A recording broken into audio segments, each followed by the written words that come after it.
Good morning students, बिंदु चौधरी आपके साथ हैं राजस्थान सरकार और वेदांता के CSR इनिशिएटिव ई कक्षा में, जिसके टेक्निकल पार्टनर हैं मिशन ज्ञान। बच्चों, बहुत सारी तैयारियां, बहुत सारी पोएम्स, बहुत सारा कलेक्शंस आपके लिए रेडी हो चुका है। होप आप इसे बराबर पढ़ रहे हैं। आज हम एक टॉपिक लेके आए हैं, लिटरेरी टर्म्स, जिसमें से आपको क्वेश्चंस पूछे जाते हैं और उनको आपको लिखना होता है। तो क्या है लिटरेरी टर्म्स, पहले हम उसका डिस्कशन कर लेते हैं। बच्चों, लिटरेरी टर्म्स पोएम लिखते वक्त बहुत ही ज़रूरी होती हैं और पोएम्स में अलग अलग लिटरेरी टर्म्स का यूज़ करके कई सारी पोएम्स आपने और हमने डिस्कशन में ली थी, कई सारे पोएटिक डिवाइसेस हमने डिस्कशन में लिए थे।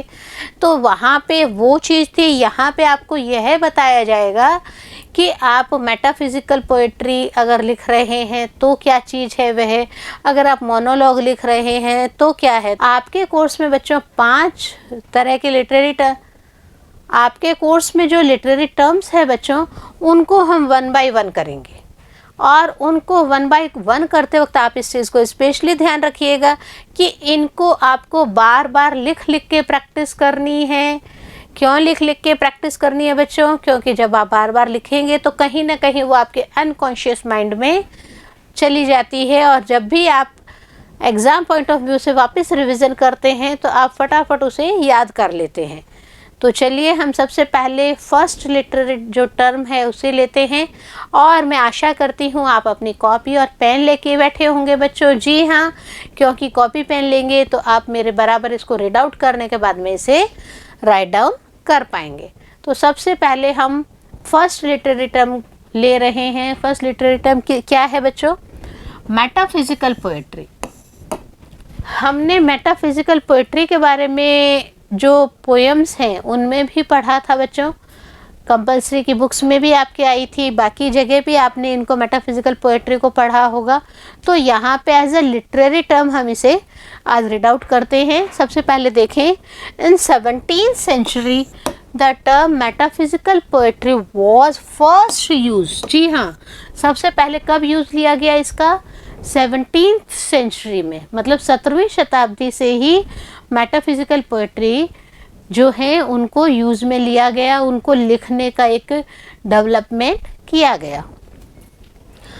As a contempt against the poetry of John Donne, Abraham Cowley and Andrew Marvell etcetera. जी हाँ, इन सब ने इसको आगे अपनी अपनी पोएट्रीज़ में यूज़ किया है। किस किस ने किया है? जॉन डन ने किया है। जॉन डन के आपका पोएम्स भी अपने कोर्सेज में टाइम टू टाइम कवर कर चुके हैं बच्चों। अब्राहम काउले की हम बात करते हैं एंड्रयू मार्वल की। तो इन सब ने जो है मेटाफिज़िकल पोएट्री लिखते वक्त अपनी बात को कहने का तरीका बहुत ही अच्छा रखा है और अपनी बात को कहते कहते ये जो मेन थीम है उसको समझाना चाहते थे। देखिए, ये सब किसने कहा? हम कई बार कहते हैं जॉन डन के बारे में, सैमुअल जॉनसन बहुत कुछ लिखते हैं, बहुत कुछ बातें करते हैं। तो ये मेटाफिज़िकल पोएट्री के बारे में भले ही वो जॉन डन हैं, भले ही वो अब्राहम काउले हैं और भले ही वह एंड्रयू मार्वल हैं, तो ये डॉक्टर सैमुअल जॉनसन जो है वो इन तीनों को स्पेशली मेटाफिज़िकल पोएट्री के मेन पोएट्स के रूप में देखते हैं। It denotes the habitual deviation from the naturalness of thoughts and style। देखिए यहाँ पे मेटाफिज़िकल पोएट्री की जब हम बात करते हैं बच्चों तो हम क्या देखते हैं? हम देखते हैं कि यहाँ पे जो प्राकृतिक तरीके से, नेचुरलनेस, एकदम प्राकृतिक तरीके से अपने विचारों को, अपने स्टाइल को पोयम में पिरोना, जैसे मोती पिरोए जाते हैं वैसे अपनी बात को रखना इन पोएट्स ने बहुत ही अच्छे से किया है। इनके अलावा कई और पोएट्स हैं जो भी मेटाफिज़िकल पोएट्री पे काफ़ी कुछ लिखते हैं, मेटाफिज़िकल पोएट्री को अपने पोएम्स में as a literary terms use करते हैं। देखिए, हम बात कर रहे हैं naturalness of thoughts and style for novelty and quaintness by the poets। आपकी स्टाइल क्या है पोएम की लिखने की, आप उसमें क्या क्या बदलाव, क्या क्या नया लिख रहे हैं, नोवेलिटी ला रहे हैं, क्वांटनेस ला रहे हैं। तो ये जो पोएम्स हैं, पोएट्स जो ये चीज़ें यूज़ कर रहे हैं, अपनी स्टाइल है, नोवेल्टी है या क्वांटनेस है, तो आपने देखा आपके कोर्स में जो बुक्स हैं, जो पोएम्स हैं, आपने उनको कवर किया बच्चों। आपने कवर करते वक्त क्या देखा? मेटाफिजिकल पोएट्री की हम जब बात करते हैं तो हम क्या देखते हैं कि चीज़ों को अपने अनुसार ढालना और उन चीज़ों को लेके, जी हाँ, डायरेक्ट एंड इनडायरेक्ट वे में अपनी बात को रखने का तरीका जो है वह इसमें इंक्लूड किया गया है। नेक्स्ट देखें, there wish was to say what they hoped and had never been said before. ये जो पोएट्स हैं, इन्होंने क्या इच्छा लेके ये पोएट्री लिखी? देखिए, उनकी इच्छा यही थी, वो ये आशा करते थे, वो ये चीज़ कहते थे कि जो चीज़ पहले कभी नहीं लिखी गई है उस चीज़ को हम लिखेंगे, उस चीज़ को हम अपने फ्यूचर लाइफ में लेंगे। तो यही जो चीज़ें हैं ये इसको इंक्लूड करती हैं। और जब वो ये पोएट्री लिखते हैं तो वो क्या देखते हैं कि वो एन्जॉय करते हैं, they enjoyed in display of wit, farfetched images, hyperbole and conceits. जी हाँ, जब वो मेटाफिजिकल पोएट्री लिखते हैं तो कई सारे पोएटिक डिवाइसेस का भी वो यूज़ लेते हैं। हमने पोएटिक डिवाइसेस को हर पोएम में इंक्लूड किया था बच्चों। तो आपने देखा कि किसी भी बात में विट का यूज़ करना, फारफेच्ड आइडियाज़ का यूज़ करना, हाइपरबली, बातों को बढ़ा चढ़ा कर कहना, और कंसेट को यूज़ करना। तो यहाँ पे इन सब चीज़ों को जब हम देखते हैं तो हम क्या देखते हैं कि जो पोएट्स हैं वो मेटाफिजिकल पोएट्री लिखते वक्त इन सब चीज़ों को इंक्लूड करते वक्त अपनी पोएट्री को बहुत ही ज़्यादा अफेक्टिव मोड पे रखते हैं।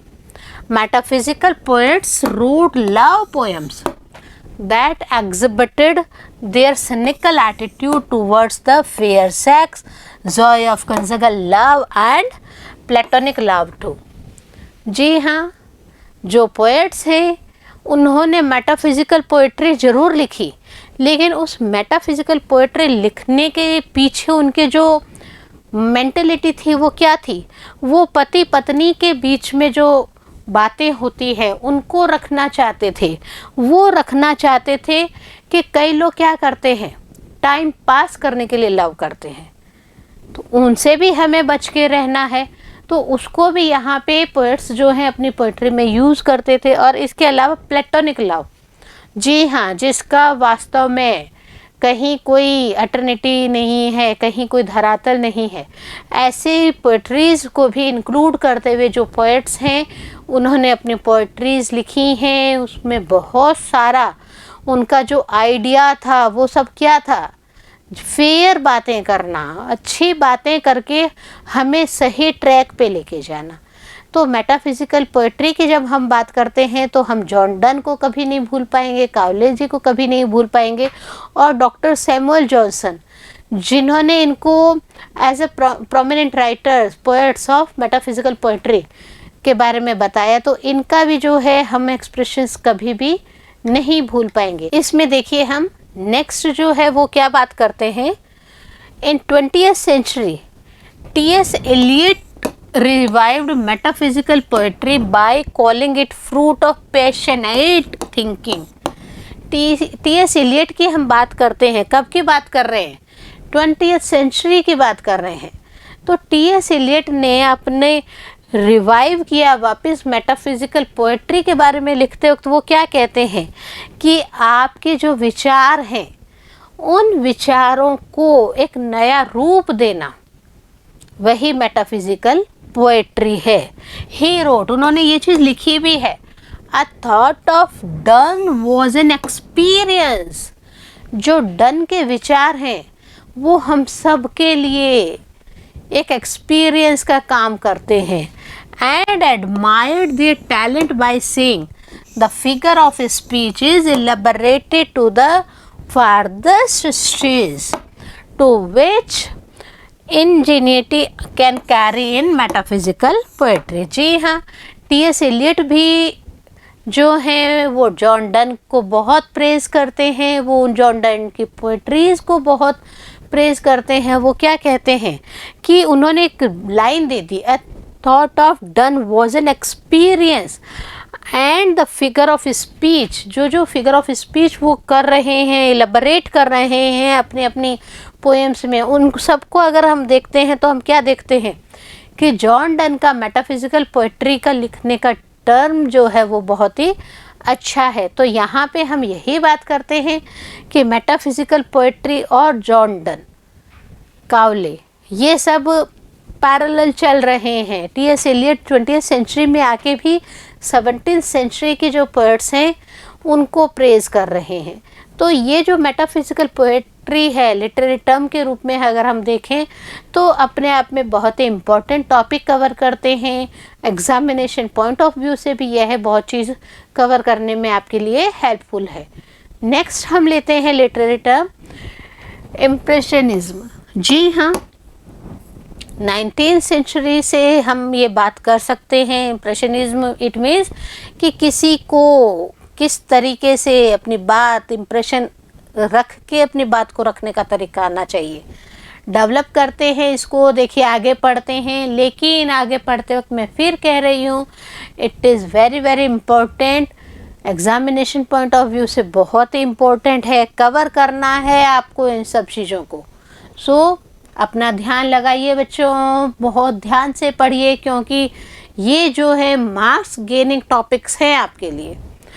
Impressionism is a 19th century art movement originated with the group of Paris-based artists who faced harsh criticism from the conventional art community। हुआ क्या था बच्चों, हम बात कर रहे हैं इम्प्रेशनिज्म की, तो हमने सबसे पहले क्या देखा कि 19th सेंचुरी में जब ये स्टार्ट हुई थी, ओरिजिनेट कर रहे थे, कौन ओरिजिनेट कर रहे थे यहाँ पे, पेरिस के जो आर्टिस्ट हैं उन्होंने इसको लेके अपनी पोएट्री की बातें करनी शुरू की। तो इनको बहुत ज़्यादा हरेसमेंट भी फील हुआ, इनको क्रिटिसाइज भी बहुत ज़्यादा किया गया। कौन क्रिटिसाइज कर रहा था, जो कन्वेंशनल आर्ट कम्युनिटी है वह इनको क्रिटिसाइज करने लग गई कि ये क्या पोएट्री लिखने का तरीका है, ऐसे पोएट्री लिखी जाती है क्या। बहुत ज़्यादा क्रिटिसिज्म इन पेरिस के जो आर्टिस्ट हैं इनको झेलना पड़ा था उस समय। सच आर्टिस्ट, देखिए यहाँ पे, such artist violated the rules of academic paintings, painted realistic scenes of modern life and often painted outdoors in their consistent pursuit of an art of spontaneity, sunlight and colour. जब आप किसी नए काम को करते हैं तो आपका कहीं ना कहीं विरोध होना शुरू हो जाता है। तो यहाँ पे भी यही हुआ, इन लोगों ने जब अपनी बात करने शुरू की, इस टॉपिक से रिलेटेड अपना मैटर करना शुरू किया, तो पेरिस के जो आर्टिस्ट हैं उनको, जो कन्वेंशनल पोएट हैं, आर्ट कम्युनिटी है, उनका बहुत विरोध झेलना पड़ा। और ये जो एकेडमिक पेंटिंग्स हैं, पेंटेड रियलिस्टिक सीन्स हैं और मॉडर्न लाइफ के बारे में ये जो चीज़ें बता रहे थे, आप देखिए इसमें कई पेंटिंग्स आउटडोर्स के बारे में थी और परस्यूट्स को लेके किया गया था। Pursuit it means pursuits of an art, art को लेके आगे बढ़ना, और स्पॉन्टेनिटी को, सनलाइट एंड कलर को, इट मीन्स इन सब चीज़ों को आगे लेके जब पोएट्री को बढ़ावा दिया जाता है तो बहुत ही अलग चेंजेस होते हैं। और उन अलग चेंजेस का कई जगह विरोध भी किया गया। और ये जो कम्युनिटी थी विरोध करने वाली, ये नहीं चाहती थी कि इस तरीके से पोएट्री को डेवलप किया जाए। The term impressionism has also been used to describe the work of literature in which a few selected details suffice the convey the sensory impression of an incident or scene। जी हाँ, किसी भी incident, किसी भी scene को जब आप लिखते हैं देखना अलग चीज़ होता है, लिखना अलग चीज़ होता है। लिखते हैं तो आपको लिखते वक्त जो लिटरेचर वर्क है उसे पोएम में इंक्लूड करना होता है और कुछ फ्यू सिलेक्ट डिटेल्स को आपको लेके चलना होता है, जो कि आपके जो विचार हैं उनको सेंसरी इमेजेस के रूप में, इम्प्रेशंस के रूप में किसी भी इंसिडेंट या सीन को लिखते वक्त मार्मिकता लाना, इमोशनलिटी लाना, तो ये चीज़ें बहुत ही इम्पोर्टेंट होती है इम्प्रेशनिज्म को डेवलप करने में। इम्प्रेशनिस्ट जो होते हैं वो क्या करते हैं? Impressionist literature is closely related to the symbolism. जी हाँ, सिंबल दे दे के, उदाहरण दे दे के अपनी बात को रखा जाता है। ऑथर्स कौन कौन है इसमें देखिए। Author such as Virginia Woolf, D.H. Lawrence and Joseph Conrad have written works that are impressionists in the way they describe rather than the interpret the impressions, sensations and emotions that constitute a character's mental life। किसी भी character को, poem में किसी भी character को ढालना, उसको बताना, उसके बारे में बात करना, तो ये सब चीज़ें मोस्ट प्रोमिनेंटली किसने लिखा बच्चों? इसमें ऑथर्स थे, वर्जीनिया वुल्फ थे। पोएट्री पार्ट ले लें, भले ही आप इसको देखिए ऑथर्स के रूप में हम बात करते हैं तो वर्जीनिया वुल्फ है, D.H. लॉरेंस है, और कौन है? Joseph Conrad. इन्होंने क्या किया है? अपने वर्क को लिखा है, प्लस उन्होंने इस वे में अपने वर्क को लिखा है कि वो डिस्क्राइब कम करते थे, इंटरप्रिट करके ज़्यादा लिखते थे। इम्प्रेशंस को, सेंसेशंस को, इमोशंस को इंक्लूड किया जाता था बच्चों। और यह सब जो है किसी भी एक्टर के जो उसमें आ रहा है, जिसके बारे में लिखा जा रहा है, उसको लिखते वक्त बहुत ही इम्पोर्टेंट हो जाता है बच्चों। तो यही सब जो कवरेज है, यही सब जो बातें हैं, इन ऑथर्स को प्रोमिनेंट ऑथर्स की श्रेणी में डाल देती हैं। इनका जो लिटरेरी टर्म इम्प्रेशनिज्म को लिखने का तरीका है, आपने खुद ने देखा, इतना ये एक्टर की लाइफ को डेवलप करते हो तो उसके इमोशंस को भी बताते हैं, उसमें जो सेंसेशंस चल रहे हैं उसके बारे में भी बात कर रहे हैं। इसके अलावा जो इम्प्रेशंस इंटरप्रेट करने की बात होती है उसको भी ये इंक्लूड करते हुए चल रहे हैं। तो बच्चों, आज हमने 2 लिटरेरी टर्म्स की हैं। इसका जो नेक्स्ट पार्ट होगा उसमें हम और लिटरेरी टर्म्स करेंगे, लेकिन तब तक आप इनको बार बार रीड आउट करेंगे और इनको बार बार लिखेंगे। क्यों? क्योंकि लिखने से आपको प्रैक्टिस होती है बच्चों। तब तक आप आगे पढ़ें, आगे बढ़ें, और मैं मिलती हूँ नेक्स्ट वीडियो में आपसे। नमस्कार बच्चों।